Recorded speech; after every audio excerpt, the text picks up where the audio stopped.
Növbəti mərhələsi barədə məlumatları diqqətinizə çatdırdıq. Onda qeyd eləyək ki, Bakıda ilk dəfə Gələcəyin Peşələri Sammiti keçirilir.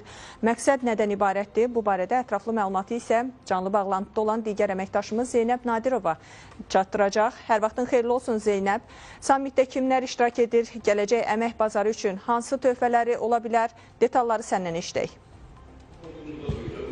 Salam Gülşən, hər vaxtın xeyir olsun. Bəli, sözü gedən sammit başlayıb. Əmək və Əhalinin Sosial Müdafiəsi Nazirliyi tabeliyində olan Dövlət Məşğulluq Agentliyinin təşkilatçılığı ilə keçirilir. Səhər saatlarında başlayan sammitdə bir sıra müzakirələr getdi.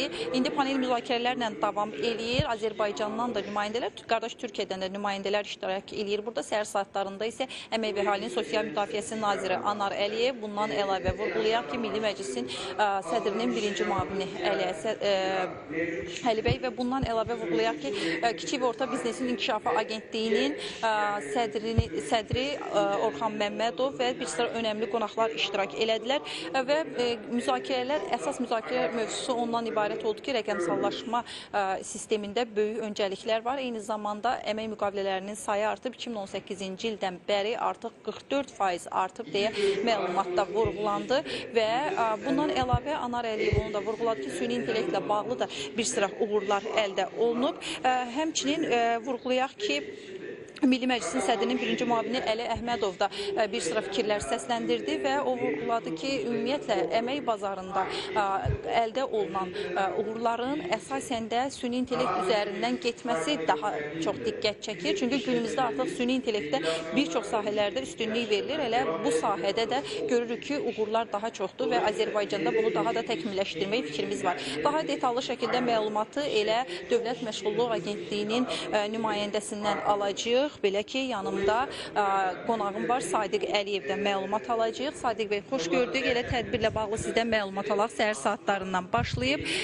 Hazırda panel müzakirələr gedir. Əsas məqsəd nədən ibarətdir? Panel müzakirələrdə hansı fikirlər səsləndirilir? Xoş gördük.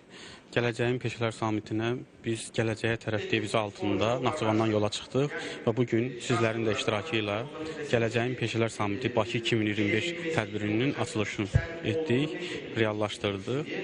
Ümumiyyətlə, əmək bazarı dinamik olaraq inkişaf eləyir, dəyişir və sürətlə bu çevik çağırışlara uyğun olaraq biz əmək bazarının iştirakçılarını, işçi qüvvəsini, biz bu əmək bazarının dəyişən tələblərinə uyğunlaşması, adaptasiya olması, cavab verməsi üçün Dövlət Məşğulluq Agentliyi olaraq fəaliyyətimizi davam etdiririk. Qeyd edim ki, bugün 3 panel müzakirələri həyata keçirilir və bu 3 paneldə yerli və xarici ekspertlərin iştirakı ilə gələcəyin peşələri, eyni zamanda peşələrin gələcəyi hara gedir istiqamətində fikir mübadiləsi aparılacaq, məsələlər müzakirə olunacaq və gələcək dövrdə hansı peşələrin daha aktual olacağı, hansı peşələrin struktur dəyişikliyi həyata keçirəcəyi istiqamətində məsələlərə aydınlıq gətirəcəklər.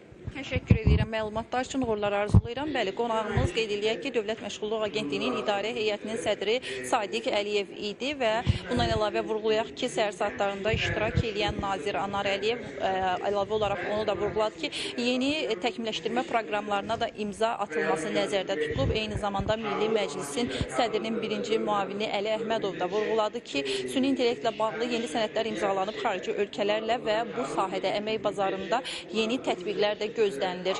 Və son olaraq da bir məlumatı da izləyicilərin diqqətinə çatdıraq. Kiçik və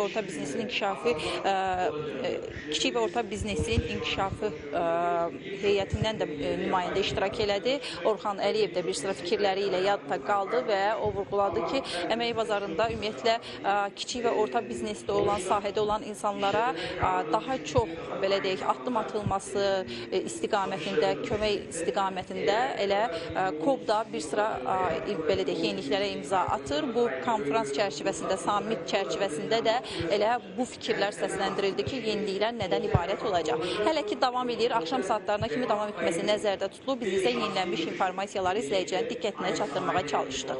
Gülşən, söz yenidən səndə. Təşəkkürlər Zeynəb. İndi isə dünyada baş verən hadisələrlə davam edirik. Noyabrın 26-sında